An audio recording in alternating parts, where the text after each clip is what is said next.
Welcome back, everyone. I am excited for tonight's pick. We have a single barrel pick tonight that we're doing with a lovely collaboration with my good friends with Josh and Aaron over at Stuff and Whiskey, and then two of our patrons. So we've done this numerous times. Actually, I was just thinking back earlier to have to bring Josh and Aaron on to make sure that my math is correct. But we're heading toward two hands in terms of the times that we've collaborated on barrel picks. So I'm really excited. People have asked me, a lot of my patrons and even subscribers reach out all the time, like, hey, tell me some of the channels you really kind of vibe with. And Stuff and Whiskey, Josh and Aaron are as authentic as it gets. They are truly just good people. Love them as individuals. They do a lot of great work from a charity perspective, like with their whole Barrels for Hope and so forth. And they're just, they are truly Nashville's finest. So I'm going to go ahead and bring on our good friends, Josh and Aaron from Stuff and Whiskey. Let's bring them on.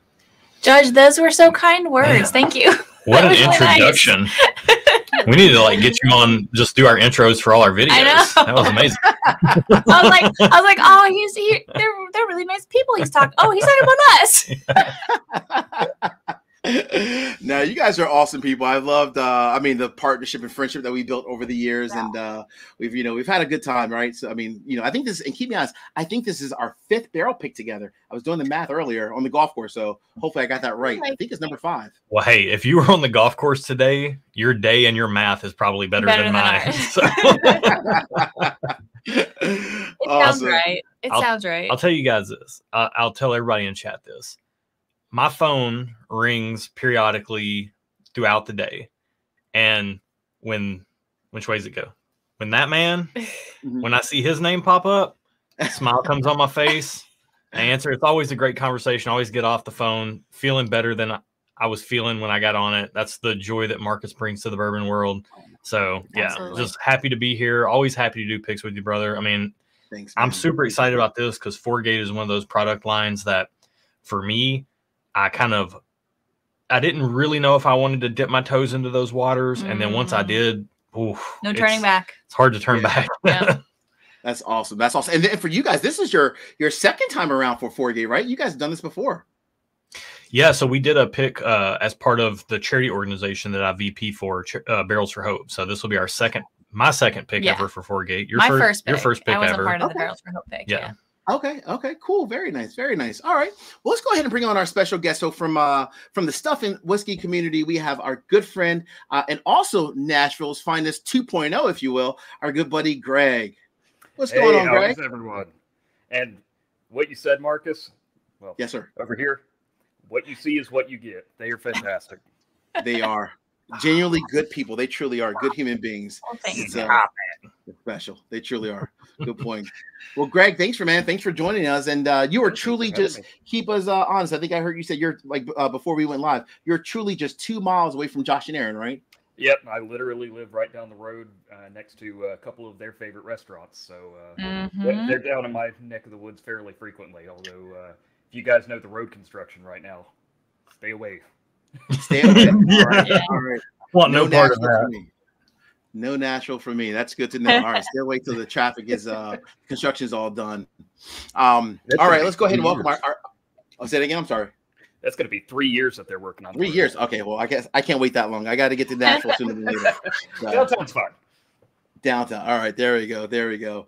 All right, let's go ahead and welcome our bourbon judge, patron, and our good friend Chris B. What's going on, Chris? How are you, man? How are you, sir? Thank you very much for including me on this. Very nice to be here. Yeah, absolutely. So I have a question for Chris and then for Greg also. So prior to tonight, take away our barrel pick tonight.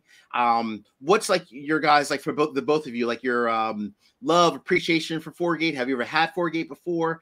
If so, like which batches kind of stand out? We'd love to kind of hear from you guys. You want to go ahead?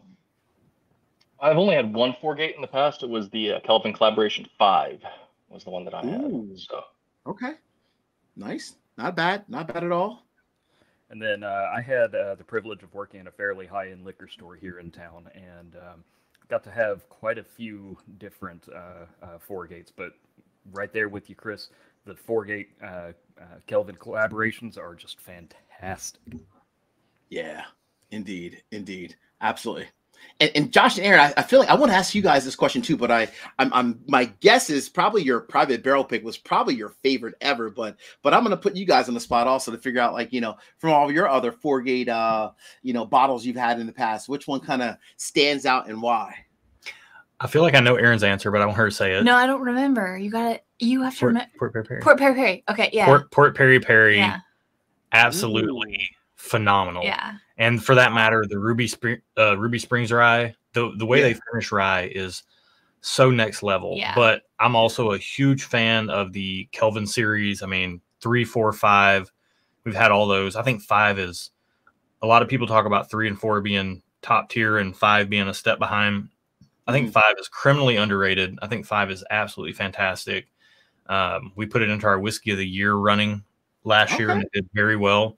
Nice. Yeah, I think the Kelvin collaborations are where I'm at. I mean, if it involves a Kelvin barrel and good bourbon, I'm usually on board with that, as long as things are on the up and up. And with 4-gate, things are on the up and up.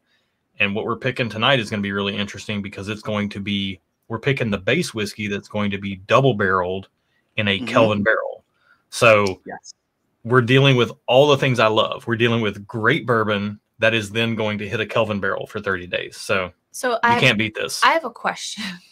Yes. As someone being on this pick, what happens once it's double barrel? Does it get sweeter? Like what should I expect, or what should I be thinking of when I'm drinking these as they are now?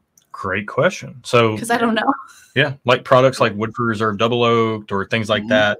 That's double great oak question. to put more wood influence into it, Okay. and a little bit more sweetness as well. So more wood influence, but not necessarily drying wood.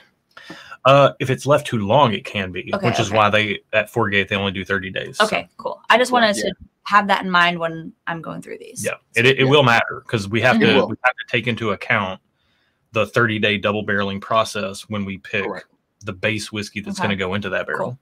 Agree. Totally agree. No, that's actually a great question, Aaron. I think it's a great setup too as well, because you're right. It's like when we kind of go through these, if something's already very oak forward, if it's in the second barrel for another 30 days, that might be like almost like too much in a way. So that's actually a really great question. And I echo everything Josh said. I completely spot on, completely agree for sure. Cheers, Rob. So for me, my favorite 4-gate, oh man, I actually have 3, and I hate that I have 3, but I'm going to go with 3.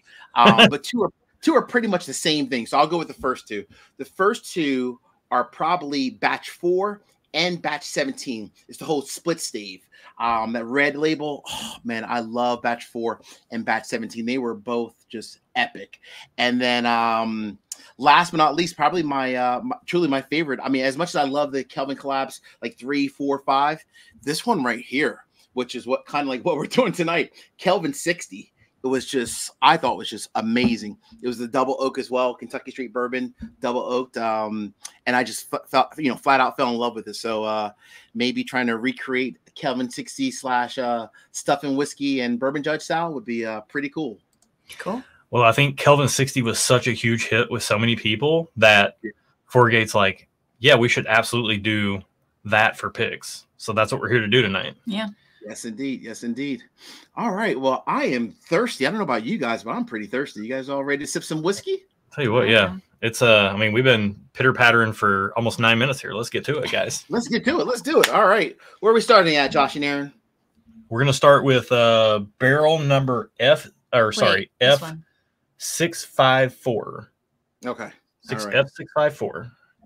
Perfect. So this is what is the age on this one? 7 years? 7 years. So we do know the age and proof on these, but we're not going to let that influence us. We have to, again, to Aaron's point here, we have to be very strategic on what we choose because we're having to, we're playing a little bit of distiller's math here because we're kind of future casting what this is going to be after it comes out of that secondary barreling. So math is not my. It's going to be very fun. I'm not a math girl.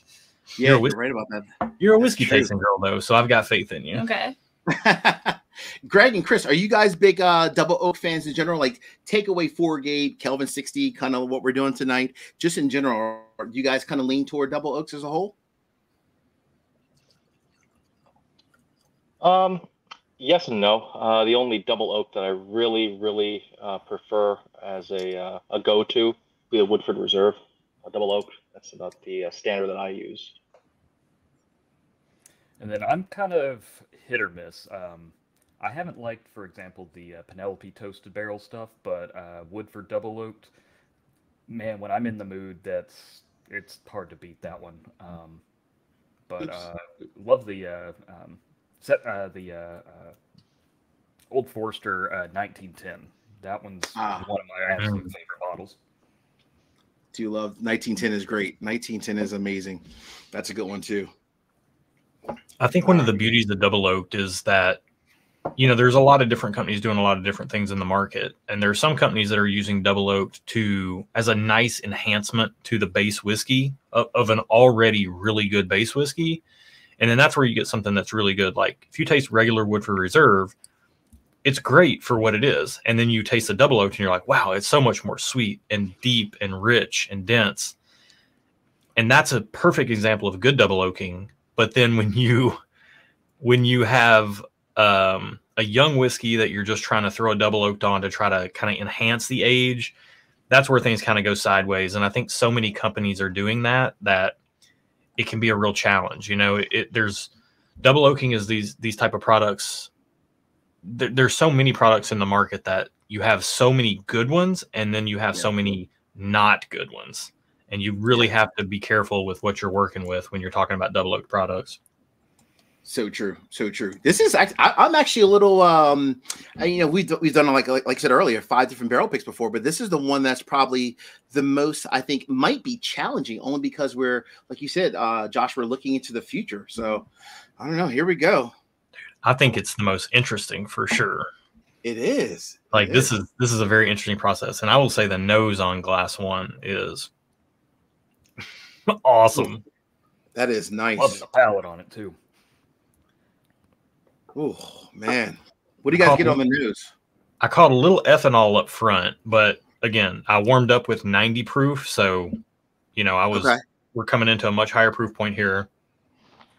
Go ahead. No. To me, glass number 1, I've smelled it and I've tasted it, and it's drunk marshmallow.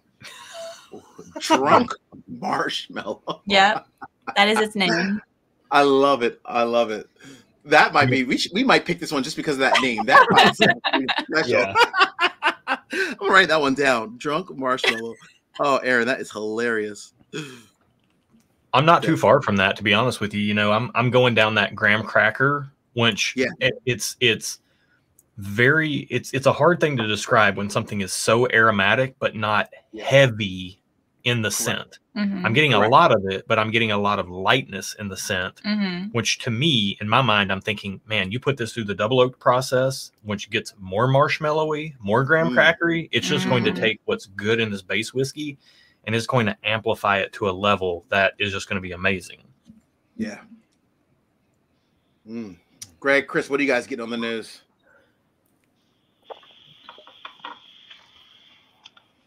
Ooh, first off, I would like to know what the official definition of a drunk marshmallow is. It's whatever you want it to be. But to me, it's like, it's sweet and fluffy, but there's definitely alcohol there. So it's like a drunken marshmallow. Like if you just took a marshmallow and soaked it in alcohol, that's kind of the vibe I get from glass 1, which I kind of love. Oh, so Matt Burns in the chat said Stay Puffed. This is almost like Stay Puffed marshmallow cream. Ooh. Like just slather Stay Puffed marshmallow cream on a cutting board. Yeah. Douse it with alcohol, set it on fire until it starts to get a little charry, and then put it out. That's almost what this is. It's like I do agree. It has a very much like a very dessert kind of a nose and then palate as well. I do agree with like that marshmallow kind of note. I also get almost like a cherry and a caramel kind of combined with that marshmallow note as well. But it is very sweet as well. I could literally bathe in this nose. I don't want to put that visual in anybody's head, but I love the nose on this whiskey. I like you a lot, Josh. I'm gonna have to take that image out of my mind. Take another drink, Josh. Take another drink. There we go. Oh, this is nice though.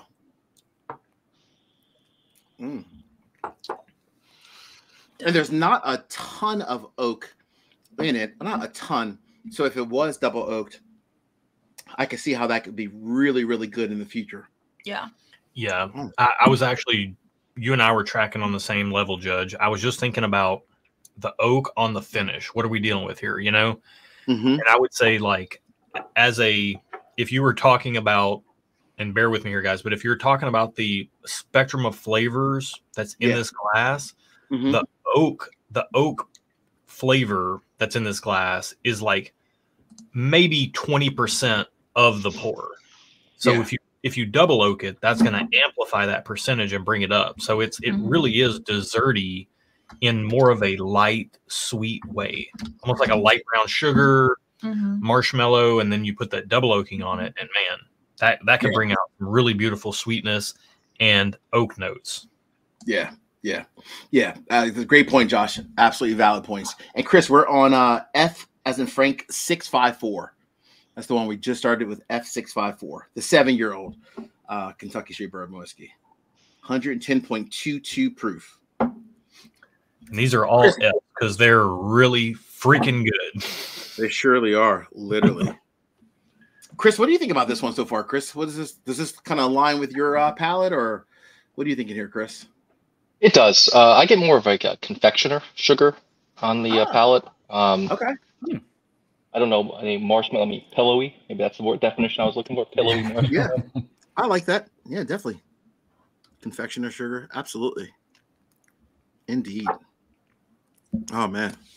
So Greg, you were lucky. So you worked in a liquor store for a good number of years. So you had access to, I would assume, probably everything, right? Not everything, but I did get the chance to try quite a few very unique things, and then also very hard to get things. There's a group in town that was able to do a single barrel pick of Angel's Envy rye that was then finished at cask strength, and then finished in the rum cask. And for a long time, that was the only barrel proof rye that they ever did, and it was called Unicorn Blend, and it was incredible. I was gonna say that was a unicorn bottle, right? Yeah. It's like rare as hen's teeth, and like well over $1,000 on secondary. As I recall, that one was 168 bottles or something like that, and got to have part of one. It was unreal. Got to have 1973 Stitzel Weller juice. The owner loves opening up just whatever, letting people try it, and so he ended up ordering a case of what's it called?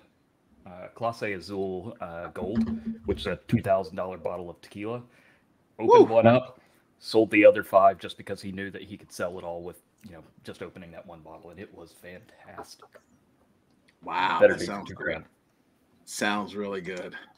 Yeah, so Aaron, you're not the only one. Even Rob said he's opened up a bottle before and got a kind of like a puffy kind of a note, marshmallow puffy kind of note. So see, there we go. That it does exist. It does exist, folks. Absolutely.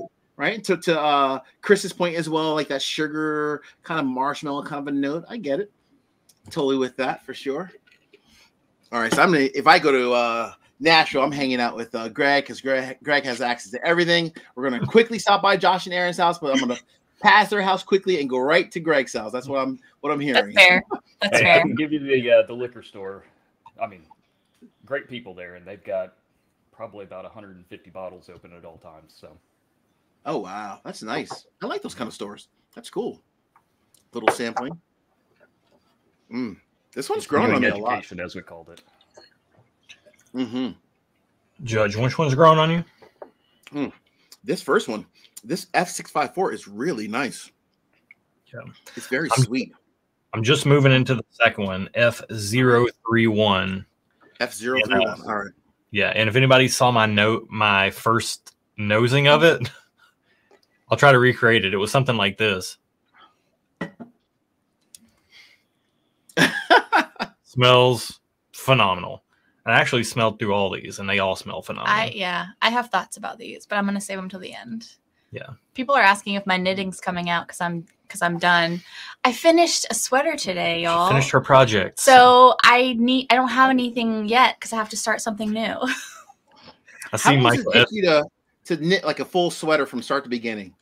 I mean, it depends. I haven't timed it like hours wise, but it takes I estimate about a month per sweater project. So depending on how, like some weeks I have more time than others.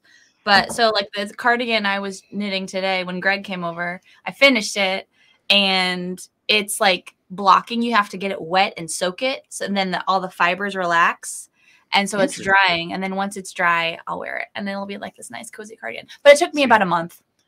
Wow. Give like, some weeks I had more time. Some weeks I had less time. Came for the whiskey. Came for the whiskey. Got the now you get the knitting knowledge. Got the blocking and soaking knowledge too. Exactly. I learn a little bit every time we hang out, Erin. A little bit every time. Yeah. I love it. I love it. Winslow says that her favorite 4-gate was from the trilogy. Yeah, the trilogy series #1 was amazing. We had a nice little private tasting for our group. That was really, really good. That's one of my favorites as well, Winslow. Completely one of my favorites. I completely agree. Hey, Judge, by the way, yes, sir. Your friend in Nashville area, you got a friend here, and you're in town from time to time. We don't live far from him, but Greg lives even closer. Greg's like next door neighbors. Oh, wow. Okay. Yeah. Okay. Awesome. Awesome. All right. I definitely need to check out Nashville. Hang out with my buddy Greg, Greg 2.0, and you guys as well. Oh, this is nice on the nose too. So what did you guys get on the nose for this one? So we're on F031, which is aged 8 years, 122.53 proof. Greg and Chris, what do you guys think about this one on the nose?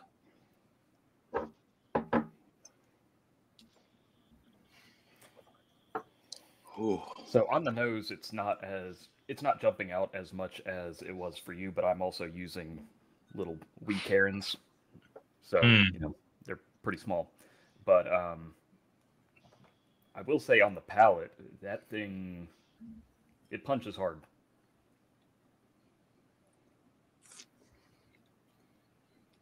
Yeah, I agree with Greg. It definitely is different than the first one. Definitely a little bit hotter on the palate. Very good. Yeah, great point. Very oily too. It likes to stick around on the tongue once you've swallowed it as well. Indeed.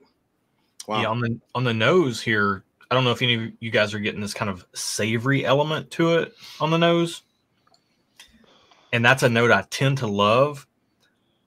On the palate, it's very interesting. It's got it doesn't have the sweetness that the first glass had, which I wonder, will the double oaking make that?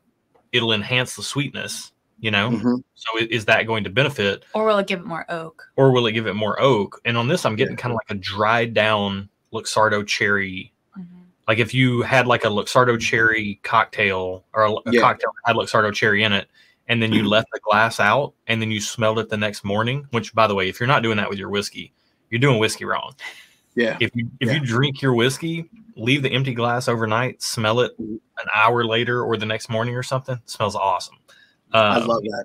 But it's got this dried down cherry note to it that I'm very curious of what the double oaking process might do to this. Wow, Josh, you and I we're like lockstep, like in sync, man. I had the exact same thing. It's like a dry kind of a cherry kind of a note, and then also in the nose a little bit peppery. So you said savory, but I kind of said like peppery almost in a way. Yeah. I wonder if the double oak might make it too oak forward in a way, like almost too dry. I don't know. This is good though. This is great by itself. Hell. Yeah, I feel like this one is ready now. Like, let's drink it now. We don't need to double oak it.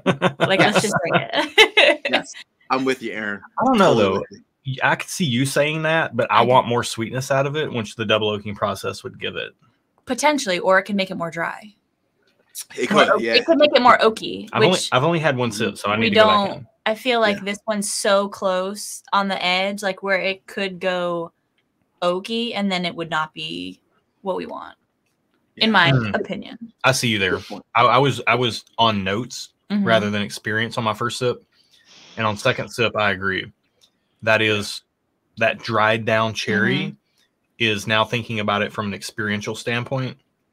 what I'm getting is like it doesn't need any more double oaking to it. Right. It's like it's drinkable now. Because it could get quite dry. Like let's just it could be. It's a good point, Aaron. I'm kind of with Aaron on this one as well. It's like this is like ready like now. This is really good though. But I don't know, maybe in another month, to Josh's point, maybe it might add a little bit of sweetness. It might add more like too much oak. It's almost like a curveball in a way. You don't know what you're gonna get. That's a tough one. Terrence, Trilogy 3. Yeah, that was going too, Terrence. I mean, and Barrel Foundation of the 10-year. That's good too. Judge, I messed up. The best 4-gate I've ever had is the 144 proof 14-year Indiana Foundation hazmat. That's for sure in my top 10 whiskeys I've ever tasted in my life. It might be in the top 5. Oh wow. It is. It's and I saw Todd K in the chat. He gave us a sample of it. It is one of the best whiskeys I have ever tasted in my entire life. Really? Wow. It is all right. Absolutely astoundingly good. I think awesome. I think we did a blind tasting, and I think it beat a ECBP Pirate Bottle and a King of Kentucky. Damn. And the only things that beat it were 2 of my absolute favorite Coy Hills. Yeah. Which I would put, truthfully speaking, I mean, we're talking like top 5 whiskey I've ever tasted. Wait, who changed their name to Drunk Marshmallow in the chat? I seriously love you. That's amazing. Oh, that is too funny. That is hilarious. I love that. Look at the I love that. That's too funny. So we got some Aaron fans here. They're like, they're changing their name. I love that. That is too funny. That is hilarious. Wow. So I never had the hazmat from 4-gate, but I've heard nothing but similar stories, Josh, from like other people out there that it's like phenomenal. So that does make sense. It does. Indeed. Yeah. Chris and Greg, what are you guys thinking about this one here? This F031 barrel number, 122.53 proof. What do you guys think about this one? You feeling it or not feeling it? Too much? What do you guys think? In my humble opinion, I think the first one is definitely my choice so far. It's this one. The second one's not bad. It's really, really good. Like Aaron was saying, I think it is ready and for as it is, as it stands right now. No, I agree. I think Aaron was spot on saying that bottle this right now, and I would be happy to go down to the store and grab a bottle of it because it is fantastic.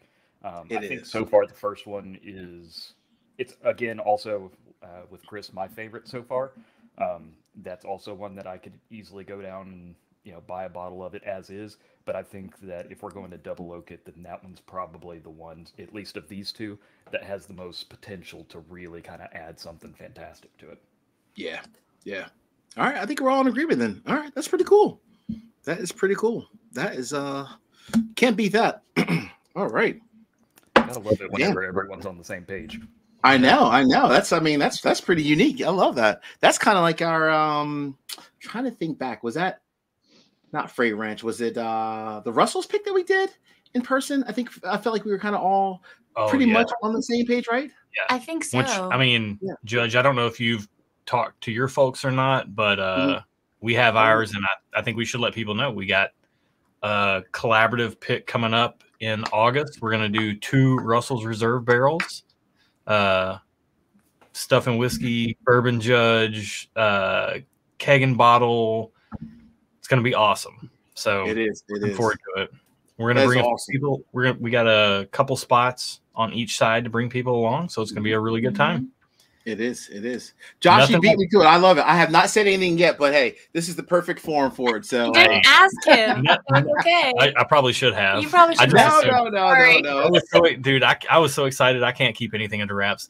It was going to come out sooner than later. So it's I plan on sharing it anyway, probably this week with everyone. So no, I'm really excited for that one. I mean, 2 barrels with Stuff and Whiskey. I mean, Russell's Reserve. I mean, the first one, oh my gosh. You think I love the first one?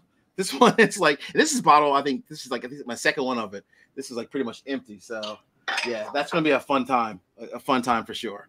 So there is nothing like being in a turkey rickhouse. It's a different world. It is. It surely is. So true. Yeah, that's going to be fun. So looking forward to that one. Looking forward to it. All right. So are we all ready to move over to F040? Let's go. Let's do it. I need to pour some I'm water. 40. This is F040.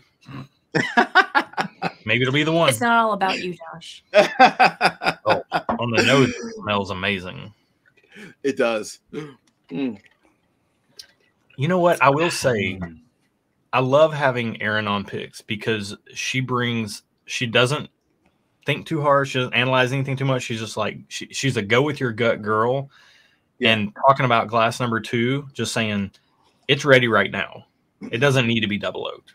Like I wouldn't have thought that way. I'm too in the weeds, and I really appreciate you being here and thinking that way. Well, thanks. Look at that. Happy wife, happy life. I like that, Josh. Same to you, Mrs. Judge. Same to you. And I say that because I smell glass number 3, and I think it has the best nose of the bunch. It smells ready. I haven't tasted it yet, but it smells ready right now. It smells amazing. Oh, wow, that is nice.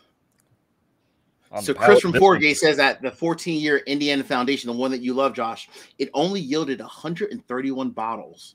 Wow, that's 14 years in hazmat. I'm surprised it yielded that much. I know. I was thinking the same thing. You would think it'd be like 80, right? Or 90. Not even 131. Oh, this is nice on the nose. Oh, hold on a minute. We got a contest on our hands.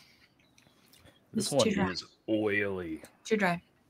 It's gonna get too dry. This is nice. Greg, what are you thinking, Greg? What are you thinking of the 8-year barrel F040 122.04 proof? What do you think so far, Greg? That's a nut. I want to be clear that all 3 of these samples are in just absolutely incredible. Like all of them are great. Yeah. I feel like this one, it's oily, but at the same time the finish kind of lingers, and it's kind of almost like a almost a little spicy whenever it lingers on the palate. But up front on the palate, it's just full of like red fruit. I mean, I get cherry, maybe a little bit of raspberry in there. I get a hint of maybe something floral down underneath it. Maybe something a little evergreen, a little bit of like juniper almost. But yeah, it's a good one. It is. It is a little floral. I would agree with you on that one for sure. Floral, a little peppery. Chris, what are you thinking, Chris, on this one so far? The F040.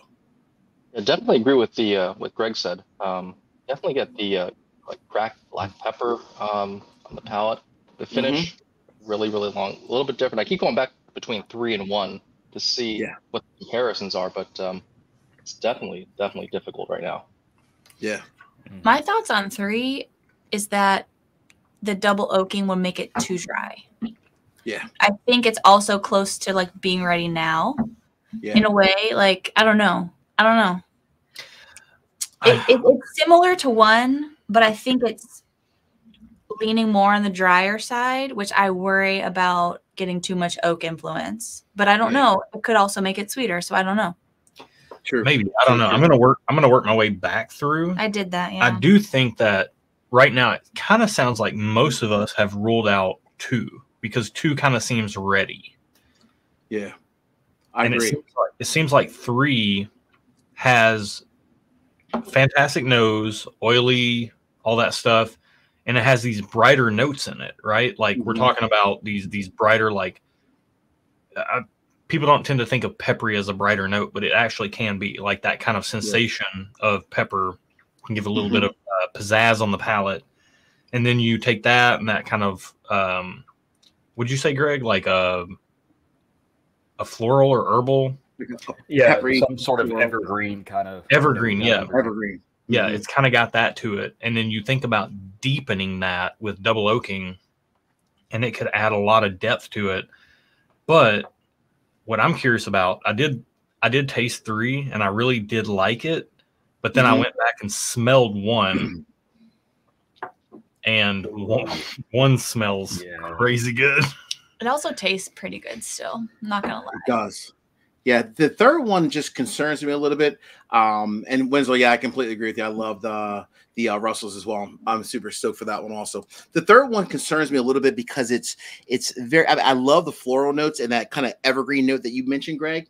But it's so peppery on the finish. I don't know if the double oak is going to enhance that or just make it just almost like off the charts, like in a bad way, almost, right? Yeah, it might blow it out a little bit too much. I don't know. I'm kind of going back to one again, but the first one we had. I did what Josh was planning on doing and going back 3, 2, 1, and backwards. I think if everyone does that, I'm not going to speak for everyone, but that's a good point. I do think that number 2 is the one that's probably should be bottled now. No, do any double oaking, but I could see a case between 3 and 1. Yeah. That said, I do believe that the oak structure on 3 is more prevalent. I mean, that would check out. That one's 8 years as opposed to 7 years from 1. But personally, I think 1 is, well, the one that stands out that you can do the most with it and has the most potential to really develop with double oaking.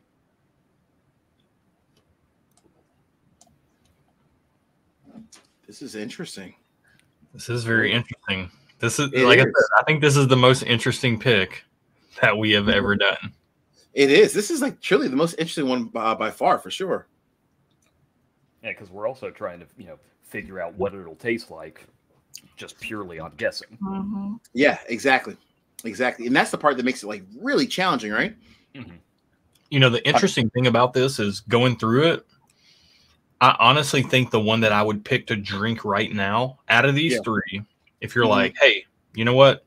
I'm going to pour you another one of these. Which one do you want it to be? Yeah. I think it's going to be the same answer as the one I think will benefit from the double oak process the most. But I think it's the best whiskey on the table by itself as well. Ah. You care to share which one that is? Nope. Mind your business. Okay. I mean, you could see my ranking clearly, so. I know. That's why I'm definitely not telling you. I don't know. I don't want to influence anybody. This is tough. There are 2 that I really like a lot now, and I think I would love them even more in the future. There's one that, I mean, like Greg said earlier, they're all great, right? They're all great. Mm-hmm. But there's one that just, it's a little spicy for my liking as a whole, but the other 2 I really like a lot. I'm going back though to the first one just to make sure. Oh boy, this is tough. Yeah, this was both way more interesting and way more easy than I thought it would be. Yeah. Mm-hmm. Well, these are all good. They're all good, yeah. And it's the wrench is the double oakedness of it all. Like, yeah, that we don't know how that's gonna go. We have to kind of like just take a leap of faith and hope it's gonna go the way we want it to, no matter which one we pick. Well, and like you're not whiskey nerdy, no, and anybody that watches our channel knows that. But to me, it's like what's the difference between Woodford Reserved and Woodford Reserve Double Oaked? Because there's no difference in age. They're just double oaking it for a period of time. It's coming out. You can taste the difference between those 2 products. So, based on knowing what difference that makes, it gives me a really good idea on, it's honestly the best barometer for a tasting like this to know what that process is going to impart. Now, this is a Kelvin barrel. It could be a longer or shorter double oaking process. We don't fully know, but at least you can get an idea of what the process will entail. Okay. And if you're watching in chat, if you have a double oaked Woodford, it's a great idea to go buy just a regular Woodford and try those 2 back to back, just so you can see what that process puts into the whiskey from like a purely academic exercise. So true. That's a good point. Mm-hmm. Oh man. That's if if that sounds fun to you, right? See, that wouldn't sound fun to me. Yeah. That sounds fun to him. I was gonna say, if being a nerd and expanding your palate in that way sounds like a good idea to you, then definitely do that. If you're like Erin, yeah, Erin's like, you know what? Just put something in my glass. Just give it to me and I'll drink it. That's fine. Yeah.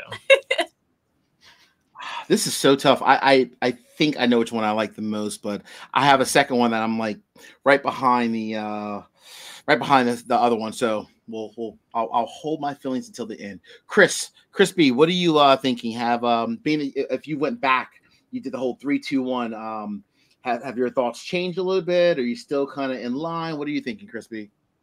No, I think I have my pick at this point. I'm Oh, pretty wow. sure I love that. I like that, Chris. All right. Wow. So Chris, are we all? I know they're locked in. Greg's locked in. Yeah. Greg, you locked in, Greg? I'm locked in. I'm locked in as well. All right, let's make a little chart here. All right. So let's go. We'll start with you, Chris B. What is your vote? Which one is your vote? My pick would be number 1. Number 1. So that's barrel F654? That's correct. Yes. All right. So 1 pick there. All right. And Greg, how about you, sir? Also going with bottle number 1, 654. All right. There we go. We have 2 votes. All right. Josh, I like you a lot, but I like Erin a little bit more. So, Erin? I agree. Make it 3 for number 1.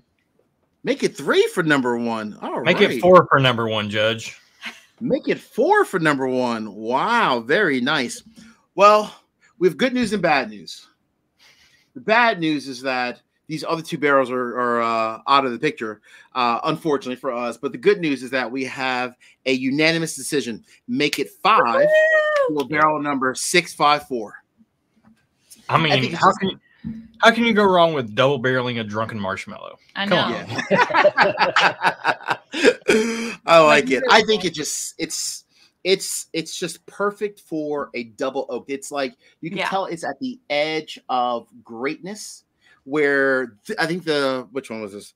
F040 was a little too hot for me personally, and F031 is perfect. Like Erin and everyone else said, right this second. Now. Like anything more to that, you might mess it up. This is going to be flat out amazing. Now, I want to talk to chat real quick. If you're watching this and you're thinking like, "Wow, a unanimous vote," is that a real thing or what? Like It does happen on barrel picks, but it's not always common. It's actually quite uncommon to have a unanimous vote on a single barrel pick. With that said, we're looking and we know the ages and proofs on all of these. And this is not what I would have picked on paper, but it is the best tasting thing in the glass, and it's going to benefit the most from the double oak process, and it's going to yield the best final product for you guys. And we're not here to pick on paper. We're here to give you the best tasting thing in the glass. And that's what we just did. And this is going to be an absolutely incredible, delicious, robust, flavorful, crushable, drunk marshmallow. Yep. Drunk marshmallow with a little bit of a confectionery sugar sprinkled on top for Chris. I like that. I like it. And this is a good point. I thought it was just 30 days. But Chris is saying, Chris from Foregate, that is saying that it's their double oak process is typically 45 days. So, all right, that's pretty cool. Well, I think he was saying that about the general double oak, because it was back when Josh was saying he works Woodford Reserve. I know, but I'm saying he says it varies. As I saw that comment, he said it varies. Oh, it does vary. Okay, so there's some variability a little bit. A typical double barreling process is 45 days, but it varies. I mean, look, guys, we already got our sticker here. We're set. Yeah, we do. We do. That makes it a little bit easier. We have the drunken marshmallow. I love it. That is too fun. So, well, this has been a blast. Honestly, I'm gonna finish these probably tonight because why not? Hey, I really had a blast here. Chris and Greg, honestly, thank you both for taking time out of your day to hang out with us. We do appreciate it. As always. Everyone in the chat, thank you for joining tonight. You guys, we would not be here, both channels, without the support from each and every one of you out there. Thank you so much. And for Nashville's coolest couple out there, Josh and Erin, love the partnership. Cheers to the 2 of you. And we have more barrel picks in the future. So I'm looking forward to it. Absolutely. We do. Tons of fun stuff to come, y'all. It's going to be a great time. Indeed. All right. Cheers, everybody. Cheers. Yeah. Oh, you guys. Woo! Take care, everyone. Take care.